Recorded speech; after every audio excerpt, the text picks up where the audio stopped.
જીતના પરિણામ સામે આવી રહ્યા છે। પોરબંદરથી પણ વિગત આવી રહી છે। પોરબંદરમાં ભાજપનો વિજય થઈ ગયો છે। પોરબંદર પર જે પરિણામ આવી રહ્યા છે, ઉમેદવાર મનસુખ માંડવિયાની જીત અહીંયા સામે આવી રહી છે। જે પ્રકારના પરિણામો હવે સ્પષ્ટ થઈ રહ્યા છે, પોરબંદરમાં ભાજપનો વિજય થયો છે। તમામ પરિણામો સ્પષ્ટ થઈ રહ્યા છે। 18 બેઠકોના પરિણામ સ્પષ્ટ થઈ ગયા હતા અને અન્ય બેઠકો પરના પણ પરિણામ ધીમે ધીમે સ્પષ્ટ થઈ રહ્યા છે। માંડવિયા 3.80 લાખથી વધુ મતોથી તેઓએ જીત હાંસલ કરી છે। 3.5 લાખ કરતા પણ વધુ મતોથી તેઓએ જીત હાંસલ કરી છે। પોરબંદરમાં ભાજપનો આ ભવ્ય જીત 3 લાખ કરતા 3.80 લાખ કરતા વધુ મતોથી જીત હાંસલ કરી છે મનસુખ માંડવિયાએ। 18 બેઠકોનું તો ચિત્ર સ્પષ્ટ થઈ જ ગયું હતું અને આગળ પણ જે તમામ જે વિગતો આવી રહી છે, જે ટકાવારીઓ સામે આવી રહી છે, પ્રમાણે પણ જોતા અહીંયા ગુજરાતની જનતાએ અહીંયા પીએમ મોદીની લાજ રાખી હોય તે પ્રકારના પરિણામ ગુજરાતથી સામે આવી રહ્યા છે।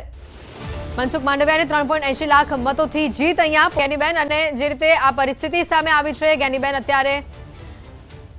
અત્યારે આગળ નીકળ્યા છે। ફરી એકવાર 8,200 મતોથી તેઓ અત્યારે આગળ નીકળ્યા હોવાની હાલ આપણી પાસે જે છેલ્લી અપડેટ આવી છે।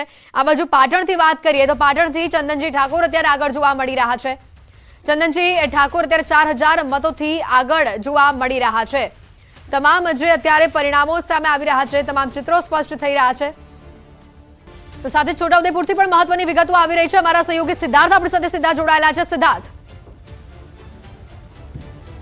તો છોટાઉદેપુરથી મહત્વની જાણકારી હાલમાં મળી રહી છે। છોટાઉદેપુરથી ભાજપના જશુ રાઠવાની જીત થઈ ચૂકી છે, જેની રાહ જોવામાં આવી રહી હતી તે ઓફિશિયલી હવે અનાઉન્સમેન્ટ થઈ રહ્યા છે। લુબના કોંગ્રેસના ઉમેદવાર સુખરામ રાઠવાનો પરાજય થઈ ચૂક્યો છે, કે જેઓ દિગ્ગજ નેતા હતા, તેઓએ પણ જીતનો વિશ્વાસ વ્યક્ત કર્યો હતો।